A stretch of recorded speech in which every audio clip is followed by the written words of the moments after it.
তো তোমরা অনেকেই কল করছিলে, SMS করছিলে, কমেন্ট করছিলে যে দাদা তুমি কোনো ডব্লিউপি রেজাল্ট নিয়ে কোনো আপডেট কেন দিচ্ছ না? সবাই তো প্রতিনিয়ত ভিডিও দিয়ে যাচ্ছে বিভিন্ন রকমভাবে, তো তুমি কেন ভিডিও দিচ্ছ না? তো আমিও খেয়াল করে দেখলাম ইউটিউবে বা ফেসবুকে, তো অনেকের অনেক রকম মন্তব্য। কেউ 1000% শিওর, কেউ 1,00,000% শিওর আজকেই রেজাল্ট দেবে, কালকে রেজাল্ট দেবে, ভোটের আগে দেবে, ভোটের পরে দেবে। ঠিক আছে, বিভিন্ন রকম মন্তব্য। কেসের কি আপডেট, প্রতিদিন একজনের ইউটিউব চ্যানেলে কেসের আপডেট দেখছি। তো সত্যি বলতে কি এইগুলো দেখলে খুব খারাপ লাগে। খারাপ লাগে এই কারণেই, যেহেতু আমিও এক সময় রেজাল্টের জন্য ওয়েট করেছি, আমিও অ্যাসপিরিয়েন্ট ছিলাম, আমিও চাকরির জন্য পড়াশুনো করতাম।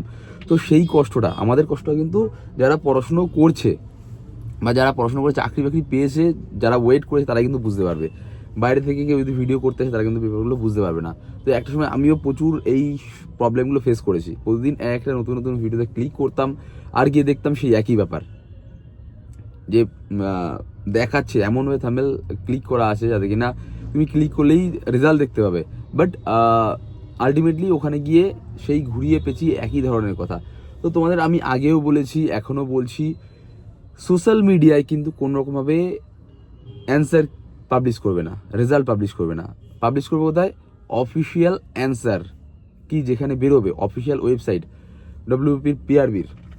তো তোমরা নজর রাখলে সেখানে রাখো, বিভিন্ন ইউটিউব চ্যানেলে রেখে জাস্ট তোমাদের সময়টা নষ্ট হচ্ছে, তোমার হ্যারেস হচ্ছে, তোমাদের জাস্ট টেনশন বাড়ছে। তো তোমরা বলছিলে যে দাদা ভিডিও দাও, ভিডিও দিলেই তো হবে না। দেখো, ভিডিও দিলে আমাদেরও টাকা আসবে সত্যি বলতে, কিন্তু আমি যদি ভিডিও দিই আর সেখানে তোমরা কি হবে, যে একটা আশায় থাকবে যে এই দিন দাদা বলেছে, বাট অ্যাকচুয়াল সত্যি বলতে কি এইভাবে কোনো ইনফরমেশন লিক হয় না। যখন রেজাল্ট বেরোবে সেটা কিন্তু অনেক একটা ডিসকাশনের ব্যাপার। যারা উপর মহলের আধিকারিকরা আছে, যারা রেজাল্টটা পাবলিশ করে, তারা অনেক মিটিং করে, অনেক সিওরিটির পরেই কিন্তু একটা রেজাল্ট পাবলিশ করা হয়। তারপরে যদি তাড়াহুড়ো করতে কোনো ভুল হয়ে যায়, তোমরা আবার বলবে দেখো একটা অ্যান্সার ঠিকঠাক করে পাবলিশ করতে পারে না। তবে তবে বিগত বছরের যে টাইমিং, মানে রেজাল্ট রিলিজ করার মোটামুটি 1 মাস থেকে 1.5 মাস এর মধ্যে সময় নিয়েছে তোমার ইন্টারভিউ হওয়ার পরে। একটু বিগত বছরগুলো দেখলে একটু বুঝতে পারবে 1 থেকে 1.5 মাস, কোনো কোনো ক্ষেত্রে তার থেকে একটু বেশিও গেছে, কোনো কোনো ক্ষেত্রে তার থেকে একটু কমও গেছে। তো তোমাদের সবে বেশি দিন হয়নি, যতদূর শুনলাম 17 তারিখ ইন্টারভিউ শেষ হলো, আজকে প্রায় হয়ে গেছে 4-5 তারিখ। তো সেই হিসাব করে দেখলে এখনও কিন্তু হাতে সময় আছে, ঠিক আছে। আর তোমাদের একটা কথাই বলবো, যে তোমরা যারা টেনশন করছো যে কি হবে, অ্যাকচুয়াল কি হবে, সত্যি বলতে কি যে অ্যাকচুয়াল কি হবে সেটা তোমরা যখন অ্যান্সার কি অফিসিয়াল হয়ে বেরোবে তখনই বুঝতে পারবে।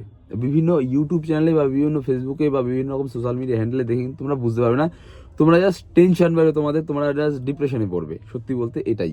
এর জন্য আমি চাই না তোমাদের কোনো ডিপ্রেশন বাড়ুক, বা আমার জন্য তোমরা কোনো কষ্ট পাও, বা আমার জন্য তোমার কোনো টেনশন বাড়ুক। এর জন্য কিন্তু আমি কোনো রকম ভিডিও করছি না। অনেকেই বলছে দাদা একটু কাট আপ কত যেতে পারে, বা রেজাল্ট কবে পাবলিশ হতে পারে, এগুলো একটু ভিডিও দাও বা কিছু আপডেট দাও।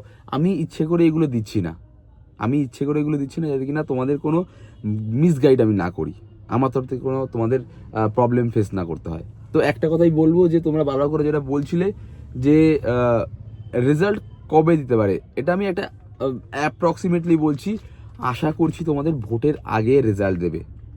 কারণ কি, ভোটের আগে রেজাল্ট যদি না পাবলিশ হয় তাহলে কিন্তু তোমাদের যে জয়েনিং প্রসেসটা সেটা অনেকটা ডিলে হয়ে যাবে। আর আমরা সবাই জেনে থাকি বা জানি অলরেডি যে ভোটের আগে কিন্তু হিউজ সংখ্যক স্টাফের দরকার হয়, পুলিশ স্টাফ বা বিভিন্ন ফিল্ডেই বিভিন্ন রকম স্টাফের দরকার হয়। তো সেখানে দাঁড়িয়ে যেহেতু আমরা সবাই জানি যে পশ্চিমবঙ্গে পুলিশের একটু শর্টেজ আছে, সেখানে দাঁড়িয়ে প্রায় কমপ্লিট হয়ে এসে তোমাদের প্রসেস, ঠিক আছে, ইন্টারভিউ কমপ্লিট হয়ে গেছে। তো সেখানে দাঁড়িয়ে তোমাদের তো নেওয়াটা খুব স্বাভাবিক। এবার জানি না, সবটাই উপর মহলের হাতে, আর কিছু কেসেরও কিছু জটিলতা রয়েছে শুনতে পাচ্ছি, বা তোমরা অলরেডি সবাই জানো।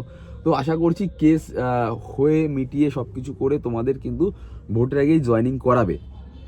আর যদি বাই চান্স কোনো কারণবশত ভোটের আগে জয়েনিং না করে তাহলে কিন্তু অনেকটাই ডিলে হবে, ঠিক আছে। তোমরা সেটা ভাবতেও পারছো না এতটা ডিলে হতে পারে। তো একটা কথাই বলবো, তোমরা বেশি প্যানিকড হয়েও না, ঠিক আছে, আর তোমরা বেশি ডিপ্রেসড হয়েও না। দেখো, এই সময়টা প্যানিকড হওয়া, ডিপ্রেসড হওয়া স্বাভাবিক, এটা আমার সম্বন্ধে হয়েছিল। একটা কথা বলবো, বিভিন্ন রকম ইউটিউব চ্যানেল তোমাদের এমনভাবে থাম্বনেল ক্লিক করাবে না তুমি দেখলে হবে এই এই তো 100% রেজাল্ট দিয়ে দিয়েছে, তুমি যে ক্লিক করে দেখে একই রকম কথা ঘুরিয়ে ফিরিয়ে বলছে। তো এই ধরনের ইউটিউব চ্যানেলে তোমরা প্রতিনিয়ত দেখছো, সেগুলো থেকে তোমরা দূরে থাকো, তাহলে তোমার টেনশনটা বা ডিপ্রেশনটা কম হবে। আর ওয়েস্ট বেঙ্গল পুলিশের পিআরবি যে অফিসিয়াল ওয়েবসাইট, সেগুলো ফলো রাখো, অবশ্যই তোমরা রেজাল্টের খুব তাড়াতাড়ি আপডেট পাবে বলে ভিডিওটাকে এডিট করলাম। যদি ভালো লাগে একটা লাইক করে দিও। আর আমি আবার যাচ্ছি দার্জিলিংয়ে ডিউটি জয়েন করতে। তো সাবধানে থেকো, সুস্থ থেকো, প্রিপারেশন টাইমে নিতে থাকো।